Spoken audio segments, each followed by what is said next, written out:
Hello friends and welcome back to my channel easy learners.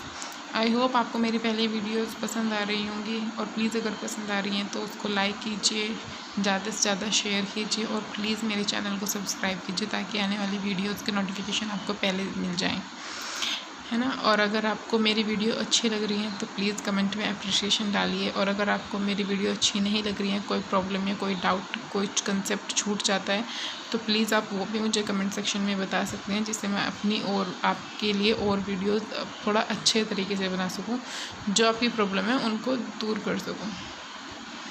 तो चलिए आज हम पढ़ते हैं अपना determination of gross annual value.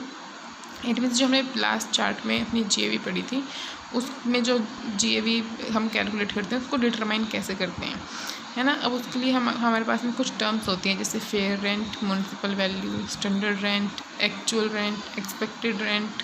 अब ये हमको क्वेश्चन में गिवन होती है, ऑलमोस्ट हमको एक्सपेक्टेड रेंट निकालना होता है हमेशा, ठीक है ना। फेयर रेंट वो होता है जो नॉर्मली लेना ही होता है हमको, मतलब जो जिससे कम हो ही नहीं सकता है रेंट किसी भी हाउस प्रॉपर्टी का ना, जिस पे हम रहते हैं, तो उसको हम फेयर रेंट बोलते हैं। फेयर रेंट वैल्यू हमेशा गिवन होती है क्वेश्चन में। एक होता है म्युनिसिपल वैल्यू। म्युनिसिपल वैल्यू वो होती है कि जो हमारी नगर पालिका होती है वो डिटरमाइन करके रखती है रेंट का रेट, कि इससे कम तो आप दे ही नहीं सकते हो अपना रूम या फिर अपना फ्लैट रेंट पे, क्योंकि उसको पता होती है कि इस एरिया में घर की वैल्यू क्या है। तो कुछ लोग दिखा देते हैं कि हम यहाँ पे रहते हैं और टैक्स से बचने के लिए कि जाना है घर 10,000 में, लेकिन वो दिखा देते हैं 2,000 में। तो म्युनिसिपल उस पर रोक लगाती है कि म्यूनसिपैलिटी अपनी अलग से एक वैल्यू दे के रखती है कि ये म्यूनसिपल वैल्यू है, इससे कम में आप अपनी हाउस प्रॉपर्टी लेट आउट नहीं कर सकते हो। तो फेयर रेंट और म्यूनसिपल वैल्यू में जो भी हाइयर होगा, फर्स्टली हम उसको डिटरमाइन करेंगे। फर्स्ट स्टेप ये कंप्लीट हो जाएगा। सेकंड स्टेप पर आते हैं हम। सेकंड स्टेप होता है कि जो भी इसका रिज़ल्ट रहा होगा, मतलब जो भी इन दोनों में से बड़ा होगा, फेयर रेंट या फिर म्यूनसिपल वैल्यू, उसमें से जो भी बड़ा होगा वो, और स्टैंडर्ड रेंट भी हमको क्वेश्चन में गिवन होता है। अब फर्स्ट का रिज़ल्ट यानी इन दोनों का रिज़ल्ट जो भी रहा होगा, और स्टैंडर्ड रेंट। अब इन दोनों में से देखते हैं कि इन दोनों में से लोअर कौन सा है, इट मीन्स छोटा कौन सा है। अगर फर्स्ट वाले का रिज़ल्ट छोटा है तो फर्स्ट वाला एक्सपेक्टेड रेंट बन जाएगा हमारा, और अगर स्टैंडर्ड रेंट छोटा है तो हमारा स्टैंडर्ड रेंट एक्सपेक्टेड रेंट बन जाएगा, ठीक है। अब उसके बाद थर्ड और लास्ट स्टेप आता है हमारा एक्सपेक्टेड रेंट और एक्चुअल रेंट। एक्चुअल रेंट वो रेंट होता है जो हम एक्चुअल में ले रहे हैं अपने जो हमारे लीज होल्डर्स हैं, मतलब जो हमारे किराएदार हैं, जो इसने हमारा घर किराए पर लिया है, उससे हम जो एक्चुअली में अपना रेंट ले रहे हैं उसको हम एक्चुअल रेंट बोलते हैं, ठीक है। तो एक्सपेक्टेड रेंट और एक्चुअल रेंट, अब ये लास्ट स्टेप है, तो इसके बाद हमारी जीएवी निकल कर आनी है। तो अब इसकी कुछ कंडीशंस हैं कि हम एक्सपेक्टेड रेंट को अपना कब जीएवी मानेंगे और एक्चुअल रेंट को हम अपना जीएवी कब मानेंगे, है ना। तो उसकी दो कंडीशंस गिवन है, एक ये वाली और एक ये वाली। हम कंडीशन फर्स्ट समझते हैं। एक्चुअल रेंट अगर ज़्यादा है एक्सपेक्टेड रेंट से, तो हम जीएवी हमारी बनेगी एक्चुअल रेंट। एक्चुअल रेंट मैंने बताया अभी आपको, वो होता है जो हम एक्चुअली में ले रहे हैं अपने रेंट होल्डर से, जो भी मतलब रेंट पे रहते हैं हमारे घर में, उनसे जो हम ले रहे हैं उसको हम एक्चुअल रेंट बोलते हैं। अगर एक्चुअल रेंट ज़्यादा है एक्सपेक्टेड रेंट से, एक्सपेक्टेड रेंट मतलब लोअर ऑफ बिटवीन दैम, इन दोनों में जो भी लोअर होगा उसको हम एक्सपेक्टेड रेंट बोलते हैं।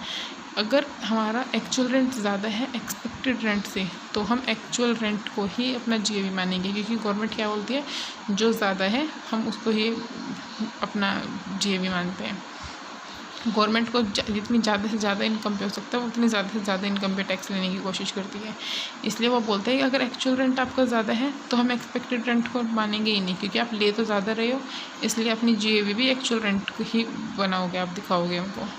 सेकंड आता है अगर एक्चुअल रेंट से एक्सपेक्टेड रेंट ज़्यादा है ना, एक्चुअल रेंट हमारा कम है और एक्सपेक्टेड रेंट हमारा ज़्यादा है। इट मीन्स जो एक्सपेक्ट किया जाना चाहिए कि हमको इतना रेंट तो कम से कम मिलना ही चाहिए, वो ज़्यादा है, और जो हम एक्चुअल में ले रहे हैं वो हम कम ले रहे हैं अपने कस्टमर से। तो उसकी भी दो कंडीशन है ना।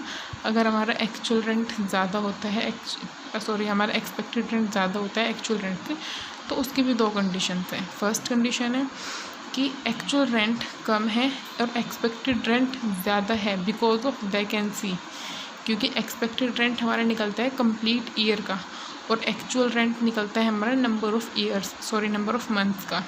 इट मीन्स अगर हमारा कोई 1,000 रुपये में एक महीने के लिए घर जा रहा है और हमारा एक्सपेक्टेड रेंट है 8,000 रुपये, है ना, तो टोटल महीने होते हैं 12। एक्चुअल रेंट वैसे तो हमारा 12,000 रुपये बनता है ना, लेकिन एक्सपेक्टेड रेंट है हमारा 8,000 रुपये, तो 8,000 रुपये कम होंगे, एक्चुअल रेंट ज़्यादा होगा, तो ये वाली कंडीशन लग जाएगी। लेकिन वैकेंसी का मतलब है हमारा उसमें सिर्फ समर वेकेशन के लिए ही कुछ लोग आए थे, सिर्फ 2 महीने के लिए आए हैं लोग वहाँ पर, बाकी के 10 महीने हमारा वैकेंट रहा है, खाली पड़ा रहा है घर हमारा।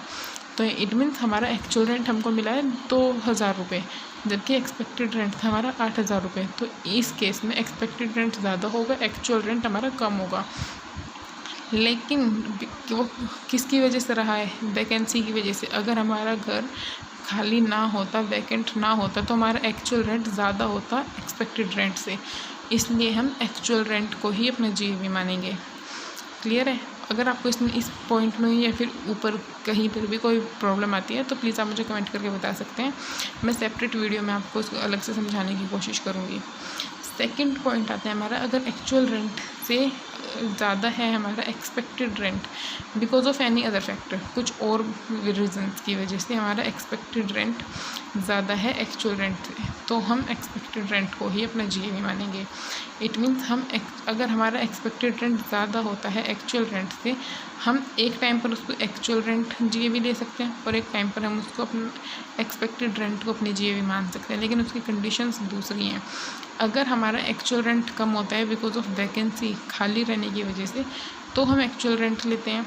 अगर हमारे एक्सपेक्टेड रेंट ज़्यादा होता है कुछ और अदर फैक्टर्स की वजह से, तो हम अपना एक्सपेक्टेड रेंट ही जीएवी लेंगे, क्योंकि जो हम एक्चुअल में रेंट ले रहे हैं वो तो कम है, किसी और रीज़न की वजह से ये ज़्यादा है, तो हम इसको ही ज़्यादा वाले को ही अपना जीएवी मानेंगे। और इस कंडीशन में क्या है कि ज़्यादा तो हमारा एक्सपेक्टेड रेंट है, लेकिन अगर हमारा घर वैकेंट ना होता तो हम एक्चुअल रेंट हमारा ज़्यादा होता, तो इसलिए हम ज़्यादा वालों को ही हमेशा जीएवी मानते हैं। क्लियर है? ओके फ्रेंड्स, आज की वीडियो में इतना ही। नेक्स्ट वीडियोस में हम अपने पढ़ने वाले हैं कुछ questions related to house property. और अगर आपको कुछ आपके सिलेबस में कोई टॉपिक एक्स्ट्रा है या फिर आपको कुछ और टॉपिक समझने हैं तो आप प्लीज़ कमेंट में बता सकते हैं, मैं उन पर सेपरेट वीडियो बना के आपको समझाने की कोशिश करूँगी, क्योंकि सिलेबस हर यूनिवर्सिटी का अलग अलग होता है। तो प्लीज़ कुछ टॉपिक ऐसे हैं जो मेरे पास छूट गए हैं, आपके पास आपके टॉपिक मतलब आपकी बुक में अलग से है कोई टॉपिक, तो प्लीज़ आप उन्हें कमेंट में बता सकते हैं, मैं डेफ़िनेटली आपके लिए वीडियो बनाने की कोशिश करूँगी। और अगर आपको मेरी वीडियो अच्छी लगती है तो प्लीज़ लाइक कीजिए, चैनल सब्सक्राइब कीजिए, ज़्यादा से ज़्यादा शेयर कीजिए। Okay friends, thank you.